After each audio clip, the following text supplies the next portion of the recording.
Du coup, au égalitaire, du coup, c'est le premier exercice qu'on a fait. Et du coup, quand je vous ai expliqué l'exercice, je vous ai demandé de vous pencher en avant et de venir serrer vos omoplates avant d'engager votre tirage. Ok. En fait, ça n'a rien à voir avec le fait de placer les haltères, avec le fait de mieux tirer ou quoi que ce soit. C'est juste que, en fait, dans la vie de tous les jours, désolé, hein, t'as le récap, on l'a déjà vu tout à l'heure en fait. On a fait la séance de fond, bon, bref. Peu importe. Je vais essayer de déplacer ça un peu. Mais il veut mieux comprendre, c'est pour ça qu'il fait la séance. En fait, dans la vie de tous les jours, dites-vous que ça, vous avez soit les épaules trop vers l'arrière, soit les épaules trop vers l'avant. Logique. Okay. Sauf qu'en règle générale, c'est très rare que vous ayez trop les épaules vers l'arrière. On connaît personne qui se tient vraiment comme ça. Ok, il y en a, hein, parce que vraiment ils bossent de ouf. Mais en réalité, ça n'existe pas. On a beaucoup plus l'habitude de voir des gens foutés vers l'avant. Et ça nous arrive tous, ça m'est déjà arrivé, même moi, hein, quand je suis sur l'ordinateur, quand je suis sur le téléphone. Et d'ailleurs, c'est des habitudes un peu bêtes qui nous rendent comme ça. Même le travail, quand je suis devant un ordinateur, tout ça. Okay. Du coup, en fait, le neutre qui devrait être un neutre vraiment parfait, il est là, quoi.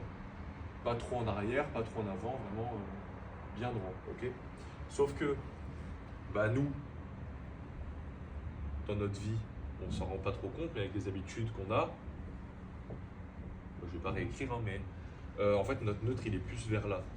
Ça, c'est le neutre exact, et ça, c'est le neutre que nous, on s'est créé au fur et à mesure, à force de faire des gestes répétitifs, tout ça. Ok. Sauf que vu que nous, on fait ça à longueur de journée, on a l'impression d'être droit, en fait. Ok.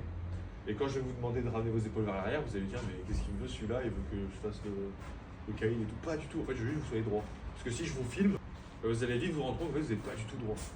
D'accord? Et en fait, l'idée de venir ici, d'envoyer mes omoplates derrière avant de faire mon tirage, c'est de venir travailler déjà de manière en isométrie pour vous habituer à maintenir cette position. Déjà de 1. Okay. De 2, le truc c'est que si je ne vous dis pas de faire ça, bah en fait le rowing, halter, ou même toutes les formes de tirage horizontal, hein, bah en fait c'est le pire exo, hein, si je ne vous dis pas ça, le pire exo justement qui va venir ramener votre épaule vers l'avant. Si je ne vous dis pas de serrer vos omoplates, votre tirage horizontal dans la salle, vous allez faire ça. Et du coup, votre épaule, et du coup, vous allez faire ok. Et moi, en faisant de l'isométrie, en vous demandant de faire des reps comme ça, là, ben, le nœud que vous avez qui est nul ici, on le ramène ici. On le ramènera jamais là, en vrai. Mais on essaie de limiter la casse. Ok. C'est clair ce que je dis. D'ailleurs, il y a des, oui, c'est ça que je voulais dire. Il y a des puristes en musculation, ils vont vous dire, mais non, parce que si je vais vraiment chercher devant, je vais vraiment étirer tout mon grand dorsal et mon trapèze, mon deltoïde poste. Ok, mais le mec, ça fait 10 ans qu'il s'entraîne.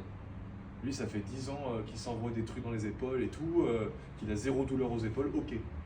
Mais nous, on veut pas ça, surtout vous. En natation, là, si vous avez les épaules trop vers l'avant, vous pouvez pas lever vos bras en fait, vous êtes baisé. Par contre, si je viens faire cadeau, ok? Allez, let's go, on continue. Donc,